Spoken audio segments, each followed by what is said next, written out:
Welcome to Current Commentary News, the news neglected by British Freeview news channels. So that's Sky and BBC News, as well as BBC One, ITV News, and Channel 4. The UN has asked Russia to explain the 23 hospitals hit in the Syrian government's offensive of Idlib. The Syrian government is receiving military support from Russia, hence the questions. Hayat Tahrir al-Sham, HTS, controlled most of Idlib before the assault.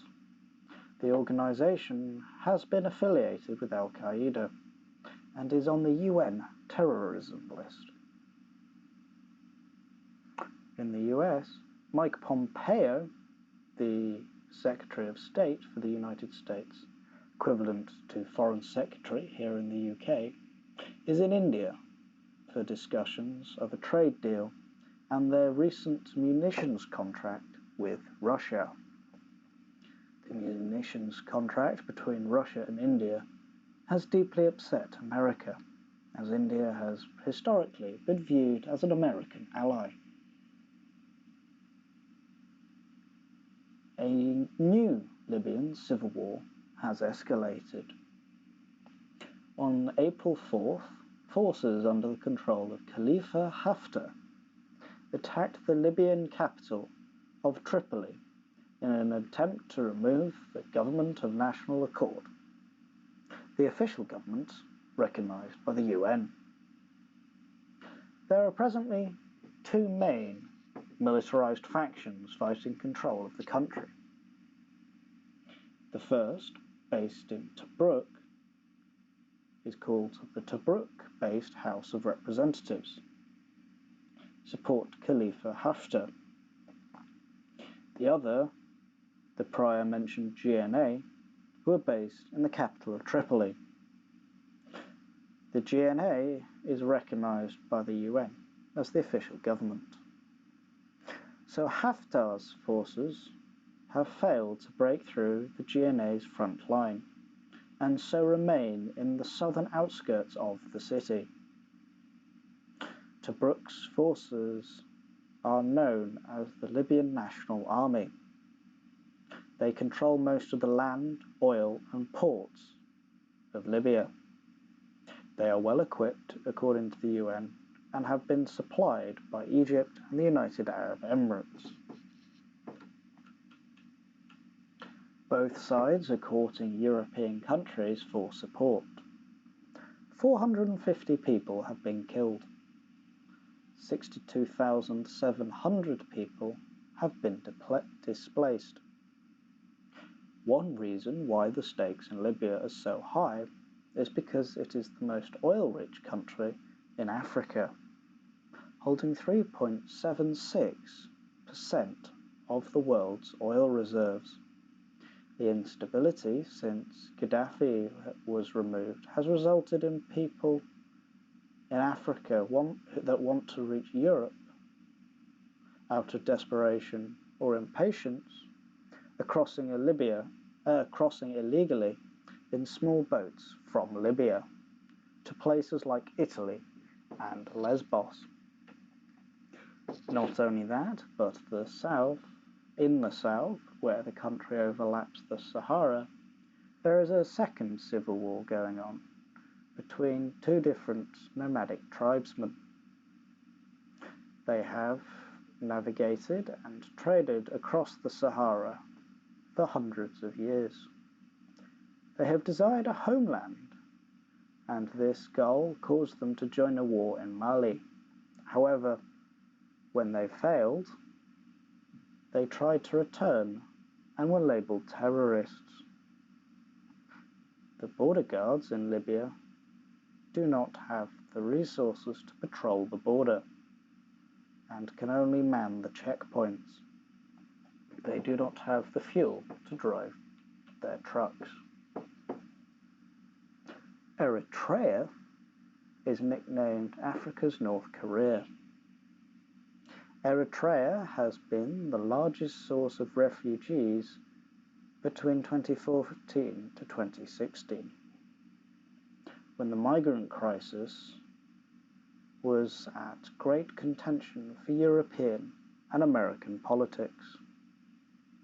It is the country where most of the illegal migrants and refugees crossing from Libya have come from originally. A key difference between Eritrea and North Korea is that, as far as we know, Eritrea has no nuclear weapons, and in their history they have mostly been at war with Ethiopia, the most recent of which lasted from 1998 to 2018. Eritrea has, since its existence, has spent more years at war than at peace. There, in Eritrea, all media is state-controlled. It is a one-party state. The private sector is almost non-existent, and critics of the state are imprisoned or killed. Until recent years, it was officially a communist state. However, they no longer self-identify as communist anymore. The entire population is conscripted indefinitely with no chance of conscientious objection or non-military service. Only married women with children are exempt. Eritrea is the country in the world with the most people fleeing it. There is, however, hope, as the government has always claimed that these measures were temporary for the fight against Ethiopia. Now there is peace. Things might slowly liberalize. People can also apply for a permit to leave the country. However, like America, those citizens that leave are still taxed. This is a rare policy, as far as I'm aware, only practiced by Eritrea and America. Now, for some UK news. According to the Government Statistics Service, 20% of conceptions in the UK result in an abortion. Is this too high? Is this normal? Do 20% of conceptions have a greater than normal risk to the mother? Childbirth is inherently dangerous, but with modern medical practices, the risk to the mother dying in the UK is only 8.9 women per 100,000 live births. This is less than 0.01%.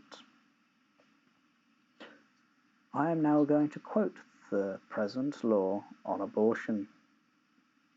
Subject to the provisions of this section, a person shall not be guilty of an offence under the law relating to abortion when a pregnancy is terminated by a registered practitioner if 2 registered medical practitioners are of the opinion formed in good faith. One of the following is valid. A.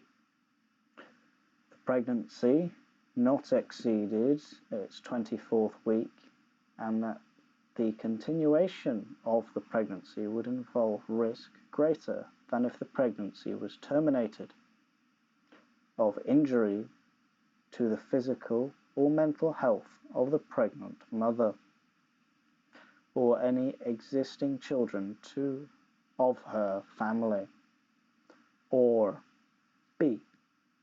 The termination of the pregnancy is necessary to prevent grave, permanent injury to the physical or mental health of the pregnant woman, or C. The continuation of the pregnancy would involve risk to the life of the pregnant woman greater than if the pregnancy were terminated. D. There is substantial risk that if the child were born, it would suffer from physical or mental abnormalities as to be seriously handicapped. Is this the spirit of the law? being upheld, even if the letter of the law is being followed. A brief bibliography of some of the more useful sources is included in the description for this video. Thank you for listening, stay awake, and stay thinking.